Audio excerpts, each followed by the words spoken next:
प्यारे बच्चों, हिंदी की कक्षा में आपका एक बार फिर से स्वागत है। जैसा कि आपको पता ही है, आज हम अपना जो भाषा से के अंतर्गत का चौथा प्रश्न करेंगे, पढ़ो समझो और करो। और सबसे पहले हम इन वाक्यों को पहले से समझते हैं और फिर इसको लिखते हैं, फिर समझते हैं। पढ़ो और समझो।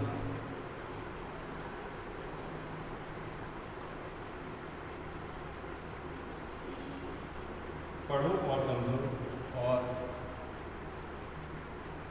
करो। तो इस प्रश्न में क्या होगा, हमें पहले से पढ़ना है, समझना है, उसके बाद हम करेंगे। तो पहले वाक्यों पे हम ध्यान देंगे। मैं धीरे धीरे, मैं धीरे धीरे समझ रही हूँ, समझ रही हूँ। दूसरा वाक्य है, हम थैलियों को इधर उधर फेंक देते हैं। हम थैलियों को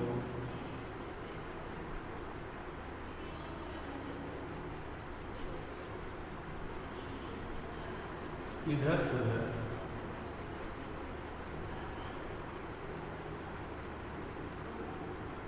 फेंक देते हैं।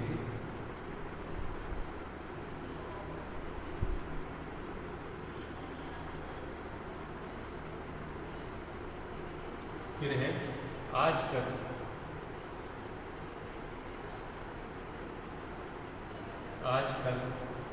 प्लास्टिक का युग है। प्लास्टिक का युग है।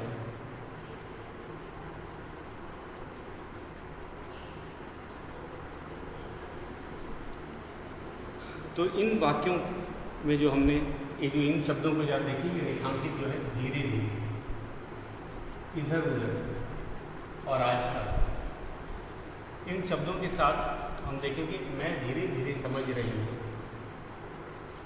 तो इसका ये है क्रिया विशेषण। क्रिया किस ढंग से हो रहा है, समझने की जो क्रिया है वो धीरे धीरे हो रही है।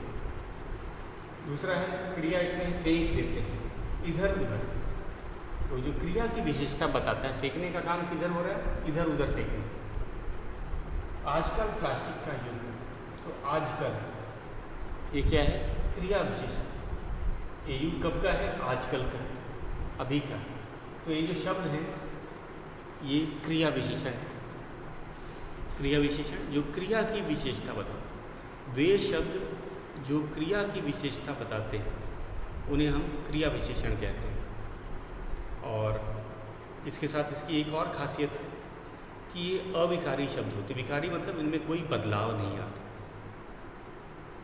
इसमें कोई भी परिवर्तन नहीं आता या बदलाव नहीं आता, उसे अविकारी कहते हैं। इसमें विकार, हिंदी में कहते हैं विकार मतलब बदलाव।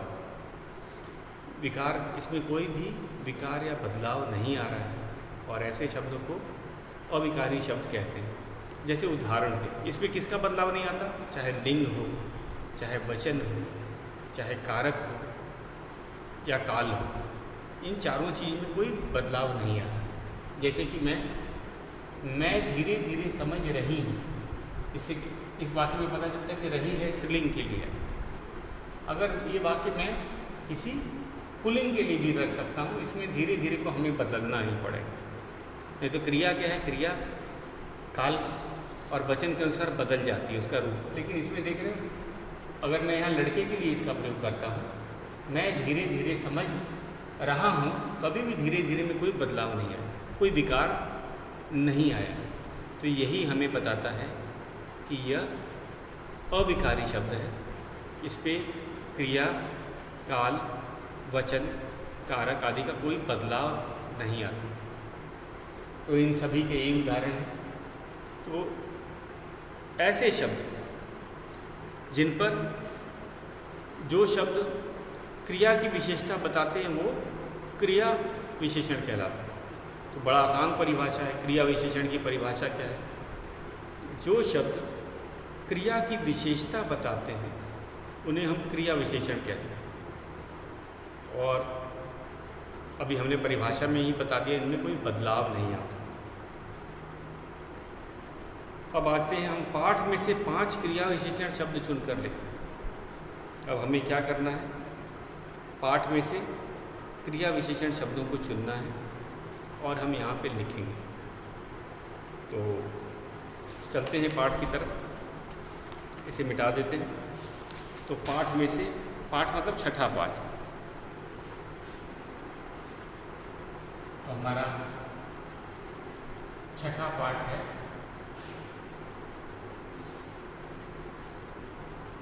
पाठ के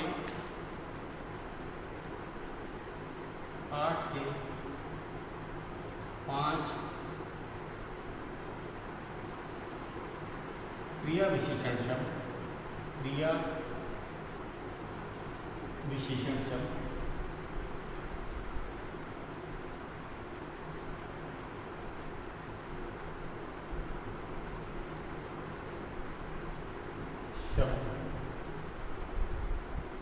हमें लिखना है।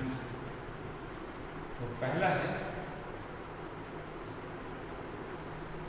बहुत अच्छा होगा अगर आप अपनी पाठ्य पुस्तक निकाल लें ताकि मैं आपको बताऊं। मामा जी, मैं कह रही थी आज तो प्लास्टिक का ही युग है।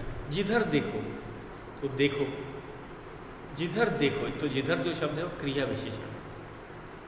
इसमें देखो है क्रिया और जिधर है क्रिया की विशेषता बताने वाला शब्द है, तो इसे क्रिया विशेषण कहेंगे। तो जिधर,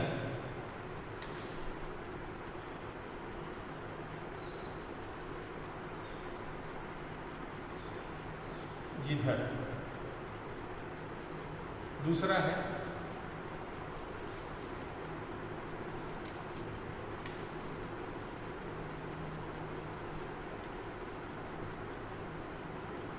कागज,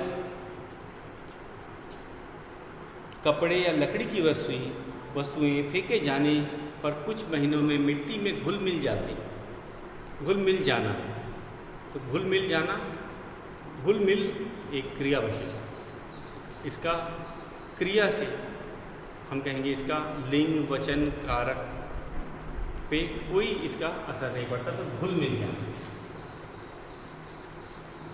शक्कर पानी में घुल मिल जाती, दूध में घुल मिल जाती, क्योंकि एक क्रिया की विशेषता है। घुल मिल जाना, तो शब्द हो गया घुल और मिल।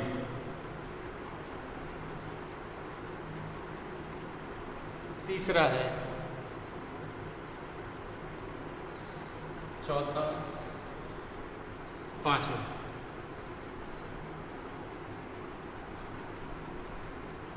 हमारा तीसरा शब्द है इधर उधर फेंकना। इधर उधर, इधर उधर। हम प्लास्टिक की थैलियों को बेपरवाही से इधर उधर फेंक देते हैं। इधर उधर जो है वो क्रिया विशेषण है, फेंकने के लिए। इधर उधर फेंकना, फेंकना क्रिया है, तो क्रिया की विशेषता क्या है? इधर उधर। तो एक ये भी शब्द हो गया तीसरा। आगे चलते हैं। मैं धीरे धीरे समझ तो रही हूँ मामा जी। तो एक आ गया धीरे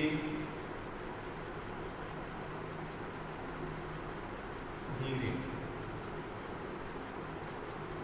धीरे धीरे। मैं धीरे धीरे तो समझ रही हूँ मामा जी। तो धीरे धीरे को हम क्या बोलेंगे?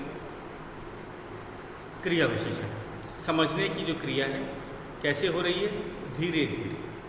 तो ये भी क्रिया विशेषण शब्द हो गए। और साथ साथ, साथ साथ चलना, साथ साथ। इसमें भी कोई बदलाव नहीं आएगा। आप देखोगे साथ साथ भी अभिकारी शब्द है और पाठ के अनुसार ही क्रिया विशेषण है। तो ये हो गया हमारा। हमने अपना चौथा प्रश्न किया जो कि पाठ से हमें क्रिया विशेषण शब्दों को चुनकर लिखने के लिए कहता है। तो अपने इसी पाठ के ही हमें क्रिया शब्द विशेषण शब्दों को चुनकर लिखा है। अब है वाक्य बनाकर पढ़ो। अगर बारिश आ गई तो इसमें हम देख रहे हैं योजक। योजक जो होते हैं दो वाक्यों को भी जोड़ने का काम करते हैं। तो इसमें योजक जो है और, तो, की, इनके बारे में ही बताया गया है और इनको ही हम बात करते हैं। हमारा ये 5वां शब्द रहेगा और 5वां प्रश्न रहेगा।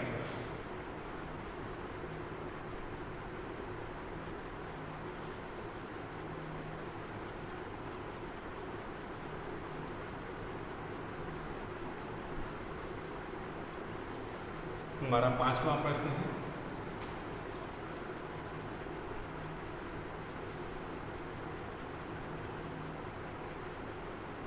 वाक्य बनाकर पढ़ो।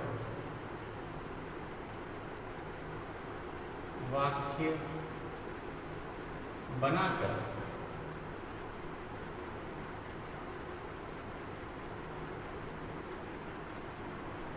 पढ़ो।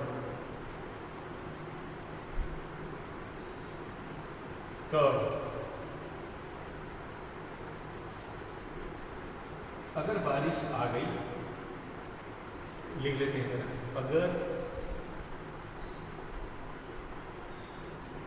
बारिश आ गई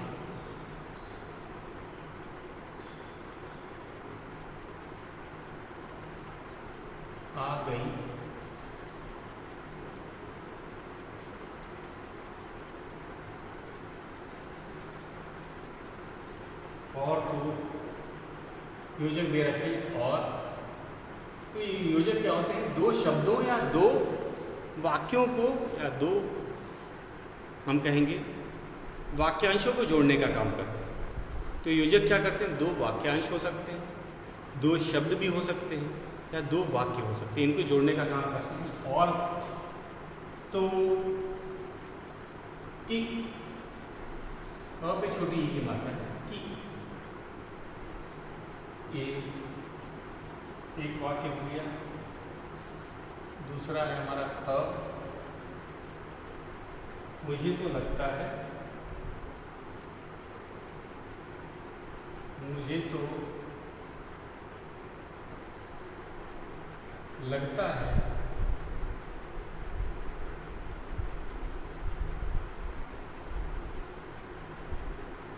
उसके बाद है हमारा पूर्ण विराम नहीं देते हम लोग क्योंकि हमें पढ़ना है। तो दूसरा है ग। मनु कमरे में आई, मनु कमरे में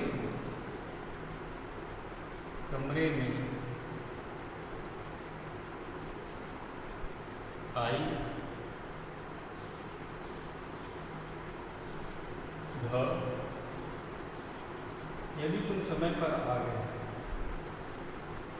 यदि तुम समय पर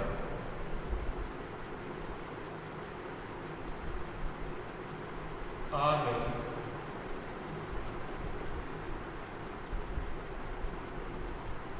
और किन से जोड़ना है? अलग अलग ये जो है हम कहेंगे वाक्यांश है।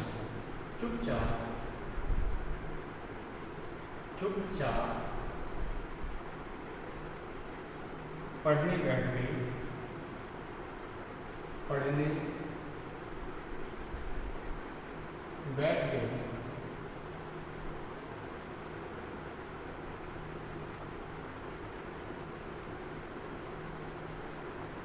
आज बारिश होगी, आज बारिश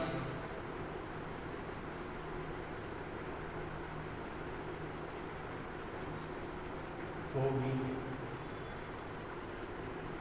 हमारे साथ ही चलना, हमारे साथ ही चलना,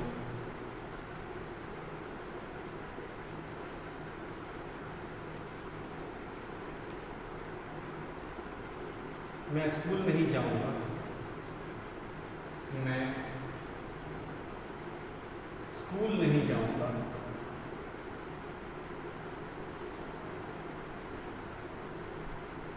नहीं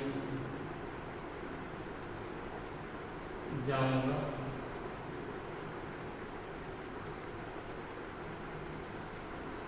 मैं स्कूल नहीं जाऊंगा।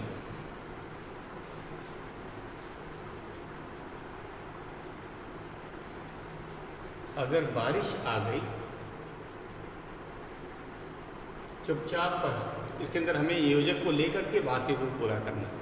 तो एक बार फिर से ध्यान से देखेंगे, हमें योजक को लेते हुए ये वाक्य को पूरा करना।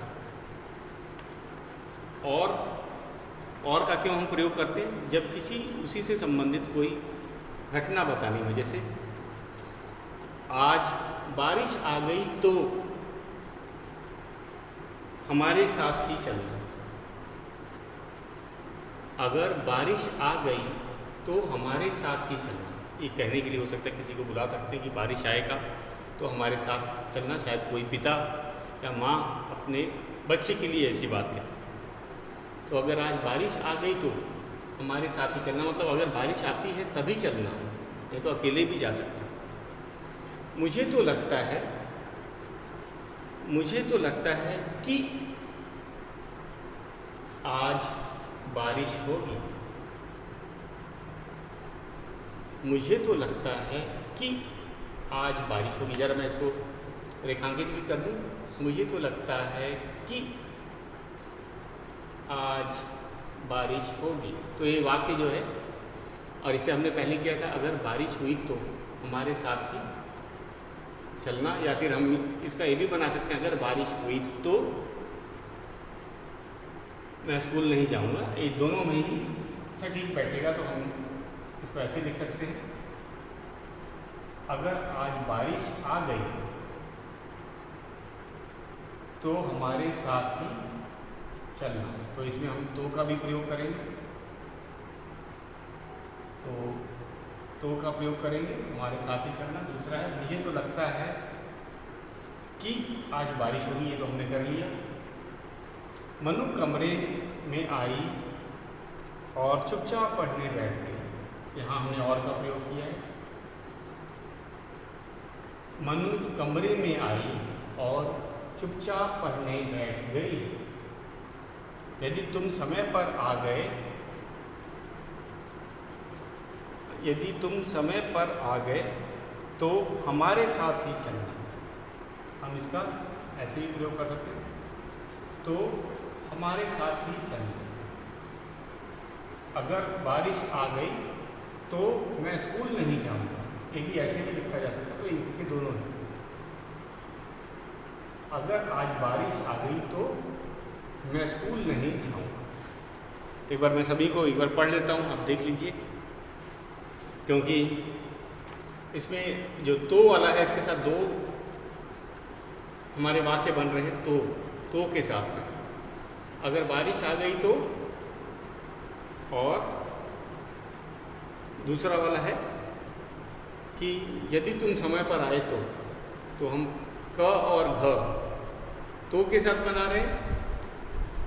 यहाँ पे आपकी यादगार में लिख देते हैं, यहाँ पे ये हम तो के साथ बनाएंगे, पहला वाला और घ वाला।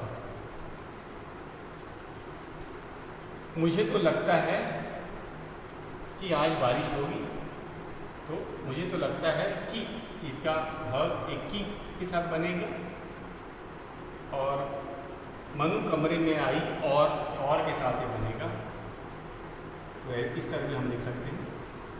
तो एक बार मैं पढ़ देता हूँ, आप ध्यान से इसे सुनिएगा। अगर बारिश आ गई तो अगर आज बारिश आ गई तो मैं स्कूल नहीं जाऊँ। अगर बारिश आ गई तो मैं स्कूल नहीं जाऊंगा। मुझे तो लगता है कि आज बारिश होगी। मुझे तो लगता है कि आज बारिश होगी। मनु कमरे में आई और चुपचाप पढ़ने बैठ गई। मनु कमरे में आई और चुपचाप पढ़ने बैठ गई। और हमारा जो घ है अंतिम वाला, यदि तुम समय पर आ गए तो हमारे साथ ही चलना। यदि तुम समय पर आ गए तो हमारे साथ ही चलना। तो ये था हमारा 5वां प्रश्न। हमने एक तरह से योजक का प्रयोग करते हुए 2 वाक्यांशों को जोड़ा है और एक वाक्य बना दिया है। 6ठा प्रश्न अब हमारा है 6ठा प्रश्न।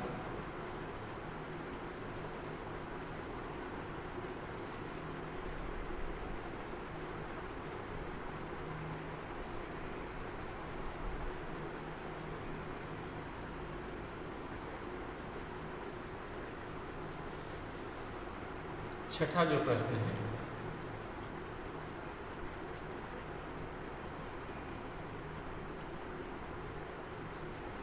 श्रुत लेख लिखो।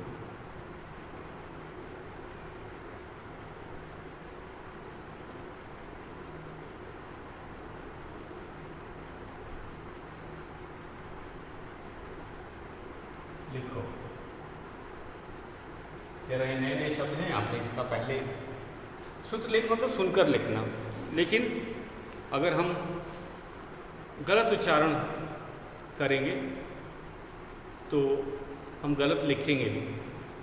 श्रुत लेख की सबसे बड़ी क्या खासियत है, हिंदी में जो श्रुत लेख, इंग्लिश में जिसे आप डिक्टेशन कहते हैं, जैसे शब्द लिखे जाते हैं वैसे ही बोले जाते हैं, या फिर हम ऐसे इसका उल्टा भी बोल सकते हैं, जैसे शब्द बोले जाते हैं वैसे ही शब्द लिखे जाते हैं। तो ये सही है।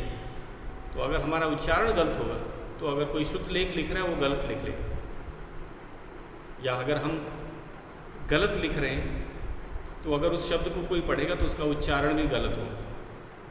तो इस पे पहले हमें शुद्ध लिखना और बोलना आना चाहिए। तो शुद्ध लेख के शब्दों को पहले सही उच्चारण के साथ हम पढ़ना सीखते हैं, तभी सुन के लिख सकते हैं। पर्यावरण, पर्यावरण।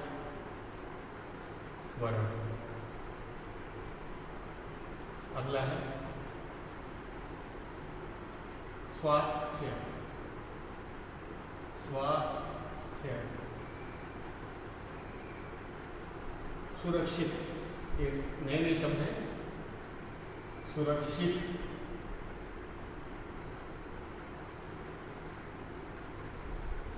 समस्या, समस्या।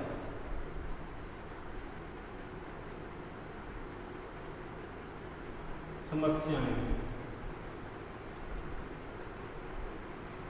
और 4 शब्द हैं। प्लास्टिक, आधा तो पूरा ल में आ की मात्रा, ट पे छोटी ई की मात्रा, और प्लास्टिक। कर्मचारी, कर्मचारी।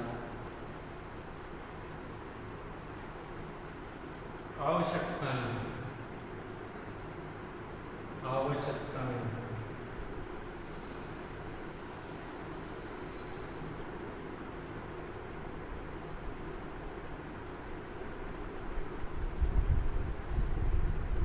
सैकड़ों,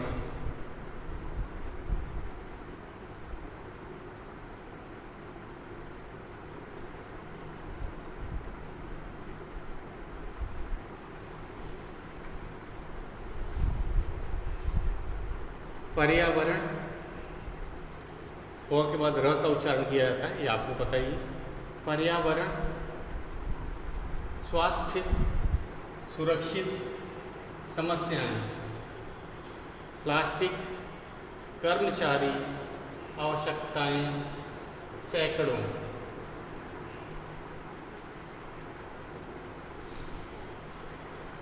तो ये 4 शब्द हैं, इनका उच्चारण आपको आना चाहिए और सुन करके, सही उच्चारण सुन करके ही हम लिख सकते हैं। मैं एक बार फिर से इसको दोहरा देता हूँ। पर्यावरण, पर्यावरण, स्वास्थ्य, सुरक्षित, समस्याएं, प्लास्टिक, कर्मचारी, आवश्यकताएं, सैकड़ों। तो आप इसका ज़रूर अभ्यास करिएगा। इन शब्द को पहले बोल करके पढ़िएगा, उसके बाद इसे लिख करके भी देखिए।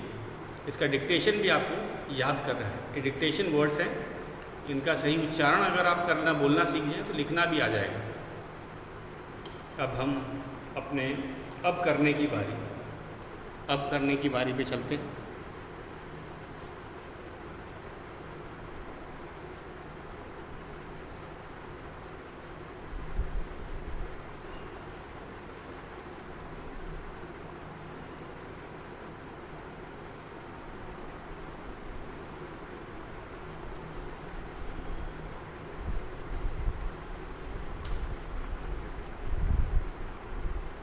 अब करने की बारी।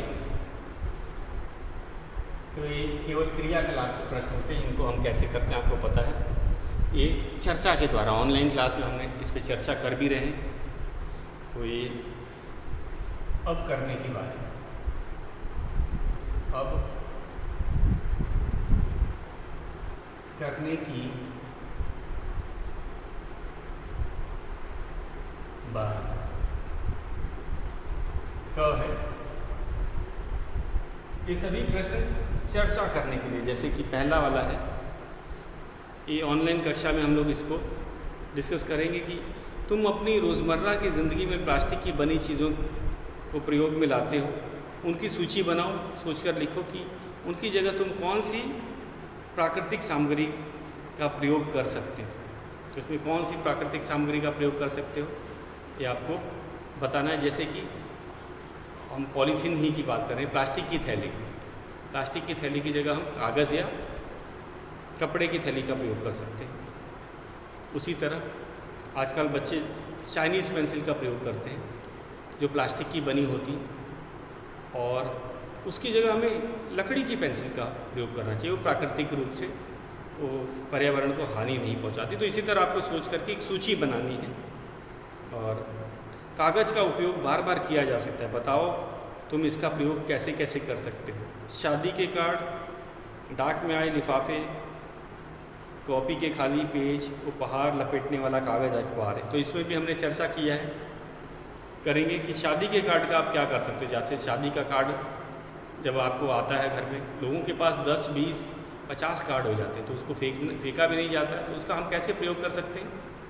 जैसे क्राफ्ट में उसका कागज़ बहुत रंगीन होता है, मोटा होता है, सुंदर होता है, तो उसका हम क्राफ्ट में प्रयोग कर सकते हैं।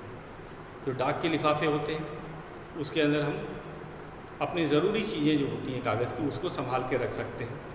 कॉपी के खाली पेज मैंने बताया था, अगर आप जैसे तीसरी कक्षा की आपकी जो कॉपी है बच गई थी, तो उसके जो खाली पेज हैं उसको रफ की तरह यूज़ कर सकते हो, ताकि आपको नई कॉपी खरीदनी ना पड़े।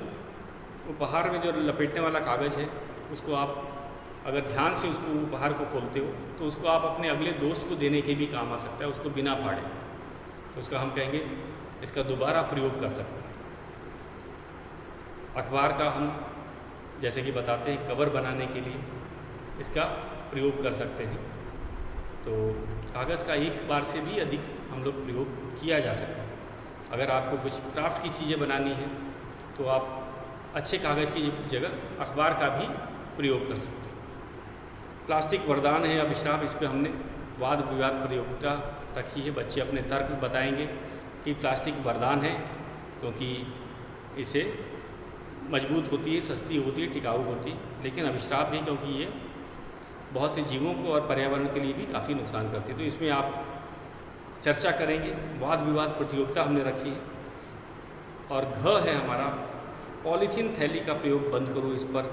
इस बारे में एक पोस्टर बनाओ। तो इसको आपको खाली जगह दिया हुआ है बुक में ही, तो हमें पॉलीथीन के थैले का प्रयोग बंद करना है। तो जैसे एक पॉलीथीन यहाँ बनाया है, उसके जगह क्रॉस का निशान उसके ऊपर लगा दिया जाएगा, और उसके आगे एक कागज़ के थैला या कपड़े का थैला बनाकर उस पर सही का निशान लगा, और नीचे लिख सकते हैं। पोस्टर में हम कुछ शब्दों का या वाक्यांश का भी प्रयोग कर सकते हैं। वाक्य का तो नहीं, कुछ शब्दों से या वाक्यांश का प्रयोग कर सकते हैं कि हमें पॉलीथीन बंद करो,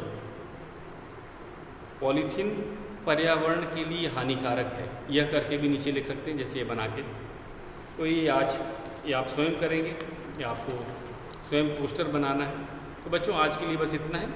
कल हम अपना 7वां पाठ 2 बैलों की कथा उसको पढ़ेंगे।